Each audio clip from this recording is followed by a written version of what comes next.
El ejercicio dice, dadas matriz A, matriz B, matriz C, diga cuál es el orden en el que se pueden multiplicar las tres matrices A, B y C y por qué es ese.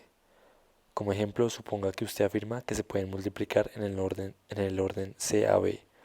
Entonces debe decir que en ese orden es posible porque y que en los otros posibles órdenes no se puede porque. Ahora, más allá del proceso de memorización de cómo es exactamente que se pueden multiplicar dos matrices, nos gustaría introducir una nueva manera de entender cómo funciona el proceso y cómo se puede hacer entender mejor. Más allá de saber de que solamente se pueden multiplicar dos matrices, si el número de columnas de la primera matriz, y el número de filas de la segunda matriz, son iguales y que cuando se multiplican las dos matrices, el tamaño de la matriz final, sería igual al número de filas de la primera matriz y el número de columnas de la segunda.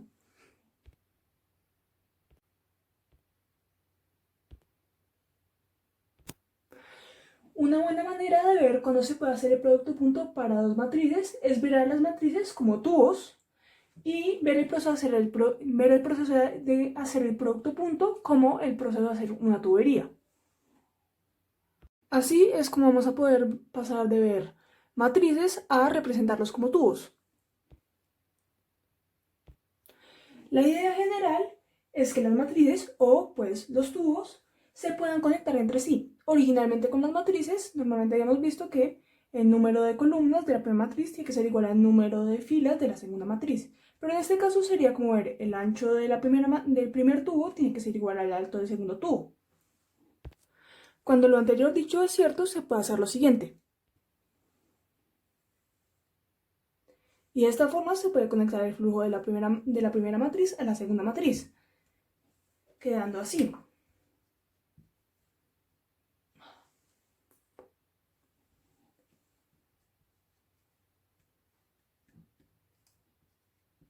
Y de esta forma, el ancho de la matriz original también se sigue de largo. Y en este caso, el flujo podría continuar.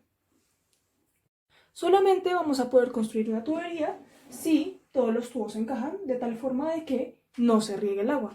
Digamos, en este primer caso, con la tubería A y B, es posible hacer la operación, ya que ambas encajan en el ancho y en el alto de la segunda tubería y el agua puede fluir y todo está bien. Pero digamos en el caso con la tubería C y D, lo que pasa es que el alto de esta tubería no es igual al ancho de esta, por lo tanto pues no podemos hacer esto. Y este es el mismo concepto que pues estamos viendo antes, que el número de columnas tiene que ser igual al número de filas de la segunda matriz.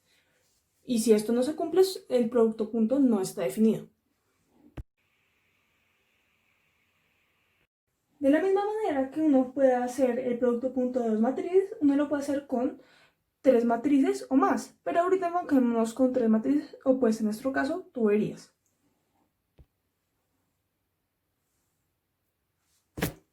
En general, las mismas reglas aplican para el producto punto de dos matrices o tres matrices. Es un producto punto distributivo, no conmutativo y no asociativo. Sin embargo, hay algunos casos donde cuando se multiplican tres matrices, no importa en qué orden se operen por producto punto las matrices, va a dar lo mismo. Ahora veamos este principio con tubos, ya que es en realidad el mismo principio de multiplicar dos matrices y la idea de construir conexiones entre las matrices que permiten que se operen y no importa por dónde se comienza a hacer la operación, el flujo de agua va a poder hacerse. La condición para que esto se pueda hacer, que sería como la condición para aplicar un tipo de asociatividad a las matrices, es en esencia la misma que la anterior, que el número de columnas de la primera matriz sea igual al número de filas de la segunda y uno podría ver esto aislado y asimismo uno lo podría ver así, que es la misma condición se aplicando al número de columnas de la segunda matriz tiene que ser igual al número de filas de la tercera matriz.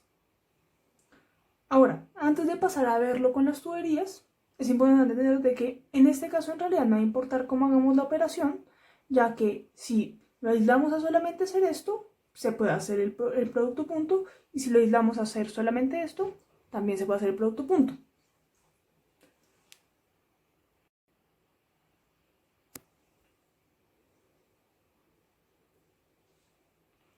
Así, la idea tiene que seguir siendo la misma. Así que para que uno pueda hacer el proceso, estos dos se encajan, por lo tanto se puede hacer el proceso, y estos dos también. Y así se puede ver cómo el flujo se mantiene y todas las matrices están conectadas, ya que tienen, en este caso, el número de columnas es el mismo número de filas y el número de columnas es el mismo que el número de filas de esta. Ahora, para ver por qué se puede hacer el mismo proceso pero con otro orden, sería simplemente ver este proceso para las groserías. El ancho de esta tubería y el alto de esta son iguales, por lo tanto se puede hacer el producto punto entre ellas y ya después con esta matriz o esas tuberías ya podemos juntarla con estas y hacer el producto entre estas, ya que esto encaja. Por lo tanto, el flujo de agua entra por acá y saldría por acá, resultando en una nueva matriz. Vamos a hablar un poco acerca de dónde viene la definición realmente del producto matricial. En este caso tenemos un ejemplo en el cual podemos apreciar un conjunto X y un conjunto Y, los cuales contienen coordenadas o tuplas de dos elementos. En este caso, la función f ejerce sobre X para obtener una imagen Y.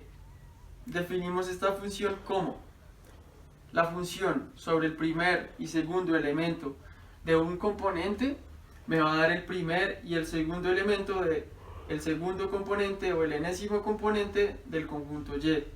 ¿Cómo se define esta función?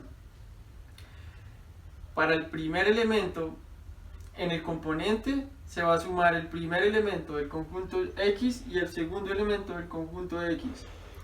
Para el segundo elemento en el componente Y se va a duplicar el primer elemento y se va a sumar el segundo elemento.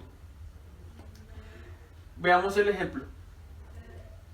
1 más 2 se vuelve 3 y 2 veces 1 más 2 se vuelve 4. Así para el enésimo elemento de Y, porque así lo define la función sobre el elemento 1 y el elemento 2 de f. Listo, podemos afirmar que el primer y el segundo elemento de Y van a ser x1 más x2 y el segundo elemento de Y va a ser 2x1 más x2. Con esto podemos afirmar que el primer elemento va a ser igual a una determinada serie de combinaciones lineales que se ejerce sobre los dos elementos del conjunto X, definida por el algoritmo, máquina o función. Entonces, con esto podemos afirmar que un sistema de ecuaciones lineales representa una función. Anteriormente definimos nuestro objeto matriz de coeficientes como el conjunto de instrucciones o algoritmos que la función f ejerce sobre el conjunto de elementos de X para formar un conjunto Y, el cual constituye el conjunto de elementos que forman la imagen de X. Recordar que estamos hablando en general de una función. Teniendo en cuenta la anterior noción de objeto matriz y objeto función, podemos analizar el siguiente planteamiento. Tenemos tres conjuntos X, Y y Z, dos funciones que ejercen sobre estos conjuntos, f y g, para lo cual definimos la función f como: en la primera posición del conjunto Y se van a guardar el primer y el segundo elemento del conjunto X sumados y multiplicados respectivamente con el coeficiente a y b. Para el segundo elemento en Y se van a guardar el primer y el segundo elemento del conjunto X multiplicados respectivamente con los coeficientes c y d. Con lo cual afirmamos que para el primer y el segundo elemento se guardan la función que ejerce sobre el primer y el segundo elemento, respectivamente para f y para g.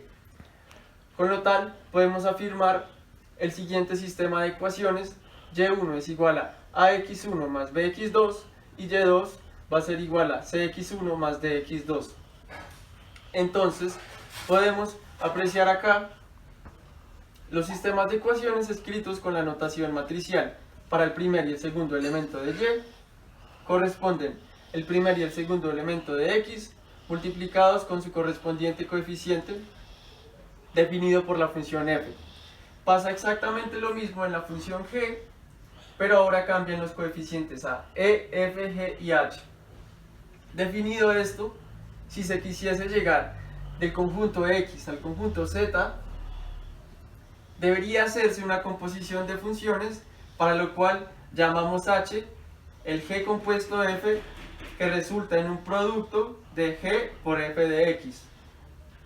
Si llevamos esto a la notación matricial, tendremos que el conjunto de variables del conjunto z va a ser igual a el conjunto de coeficientes que habíamos definido en esta forma. Y si reemplazamos f compuesto g o g compuesto f, llevamos a que y, el conjunto de elementos de y, va a ser igual a su respectiva combinación lineal multiplicada por su conjunto de variables, por lo que reemplazamos acá que y es igual a la matriz de coeficientes de f multiplicada por la matriz de variables del conjunto x, y aquí podemos apreciar que llegamos a nuestro famoso producto matricial. Si nos valemos del álgebra, podremos llegar a que, realizando la unificación de la matriz de coeficientes e, f, g y h con sus respectivas variables del conjunto y que encontramos acá, estamos unificando esta matriz de coeficientes con esta matriz de variables en esta forma. Y si reemplazamos las variables y1 y y2 por su definición lineal que habíamos definido mediante la función f, podemos obtener lo siguiente. Vemos la matriz de coeficientes de g con sus respectivos coeficientes de y para las variables definidas acá. Si seguimos aplicando el álgebra en cuanto a distribución y asociación, podemos llegar a la siguiente matriz. De esta matriz, si factorizamos las variables x1 y x2, podemos llegar a esta matriz, la cual contiene solo coeficientes, y esta matriz, la cual contiene solo variables. Si nos devolvemos en el tiempo, podremos observar que este fragmento de la ecuación equivale a este fragmento de la ecuación. Por lo tanto, podemos afirmar que nuestro producto matricial está definido por esta matriz de coeficientes. Por lo tanto, llegamos a nuestra definición de producto matricial. Con todo lo anterior mencionado, nos encontramos con que la operación de producto de matrices nos exige una restricción de dimensión o tamaño. Cuando realizamos la composición de funciones sobre estos tres conjuntos, podemos apreciar que hay un conjunto y, el cual es un conjunto común o un conjunto compartido por los otros dos conjuntos.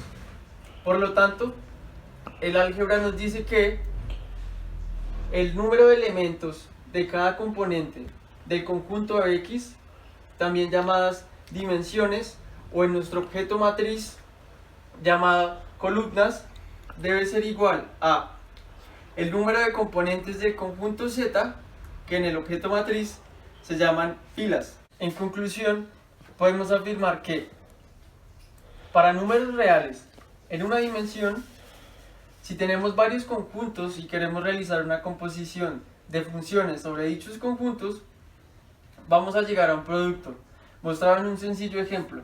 Tenemos f de x es igual a 2x y g de x es igual a 4x.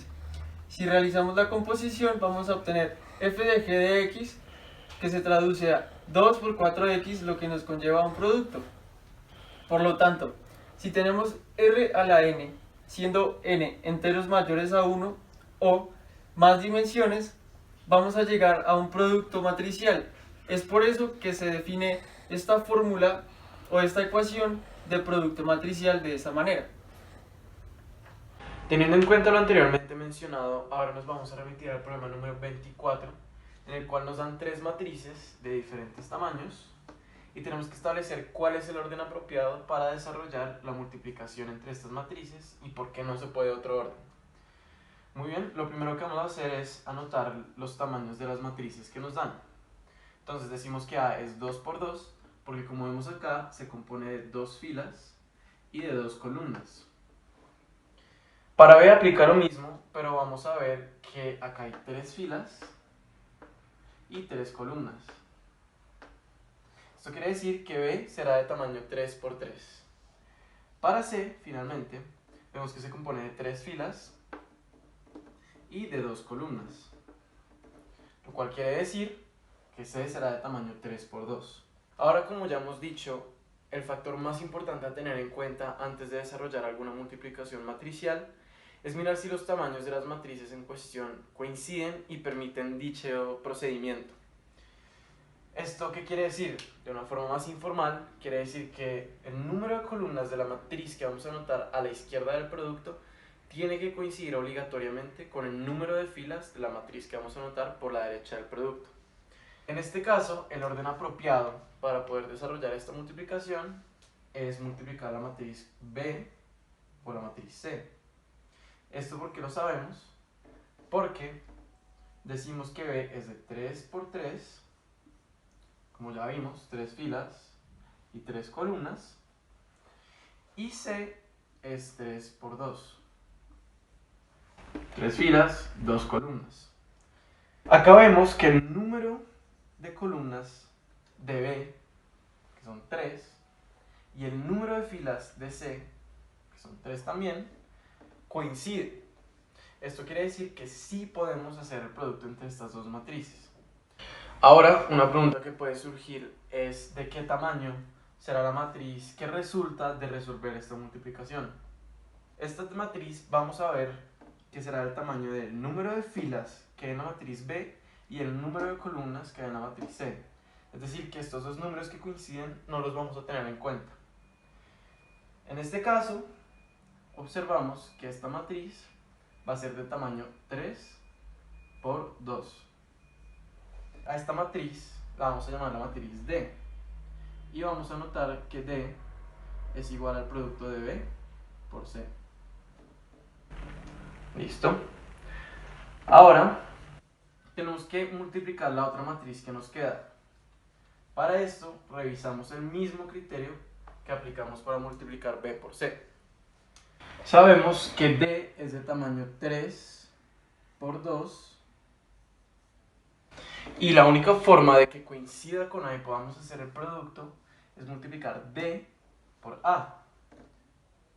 Entonces, D por A, aplicamos lo mismo la vez pasada, anotamos el tamaño de D, que es 3 por 2, y el tamaño de A, que como ya vimos, es 2 por 2.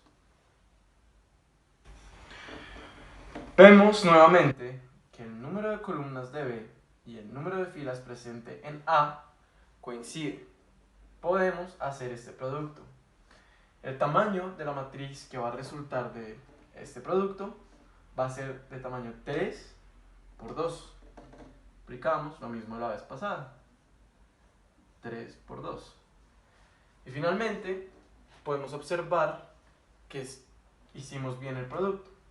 Y ya tenemos el orden apropiado para desarrollar el producto entre estas tres matrices. Finalmente tenemos que reemplazar D nuevamente por B por C. Y podemos ver que la multiplicación se debe hacer en el siguiente orden: B por C por A. Y con eso damos terminada esta parte del problema 24.